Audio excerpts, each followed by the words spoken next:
প্রায় 6 মাস আগে বিভিন্ন বিশ্ববিদ্যালয় ক্যাম্পাসগুলোতে দেখেছি, আজকেও ঠিক একই ঘটনার পুনরাবৃত্তি হয়েছে এবং একই কায়দায় আরেকটি গোষ্ঠী, অথবা আমরা যদি সরাসরি বলি স্পেসিফিক্যালি ছাত্র দল আমাদের সাধারণ শিক্ষার্থী হামলা চালিয়েছে। সেই হামলার আমরা তীব্র নিন্দা জানাই এবং আমরা বর্তমান সরকারের কাছে এই হামলার বিচার দাবি করছি। আমরা এখন যে নতুন রাজনৈতিক বন্দোবস্তের দিকে যাচ্ছি বা আমরা যে নতুন বাংলাদেশের স্বপ্ন দেখছি, এই বাংলাদেশের স্বপ্নকে একটি ব্যাহত করার চেষ্টা করা হচ্ছে। আমরা আমাদের জায়গা থেকে স্পষ্ট করে বলতে চাই, ছাত্রলীগের মতো সন্ত্রাসী কার্যক্রম ক্যাম্পাসগুলোতে যে গোষ্ঠী পরিচালনা করার চেষ্টা করবে, আমরা শক্ত হাতে তাদেরকে প্রতিহত করব। আজকে কুয়েটে যেই হামলা, নৃশংস হামলা করেছে জাহাঙ্গীরনগর বিশ্ববিদ্যালয়ের শিক্ষার্থীদের পক্ষ থেকে, আমরা এই নিন্দনীয় হামলার তীব্র প্রতিবাদ জানাচ্ছি।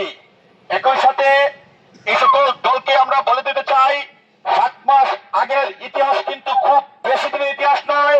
আপনারা যদি আপনাদের এমন ঘৃণিত রাজনৈতিক কর্মকাণ্ড আপনারা চালু রাখেন, তাহলে লীগের মতো ক্যাম্পাসগুলো থেকে আপনাদেরকে বিতাড়িত করতে আমাদের বিন্দু পরিমাণ সময় আমরা দিব না।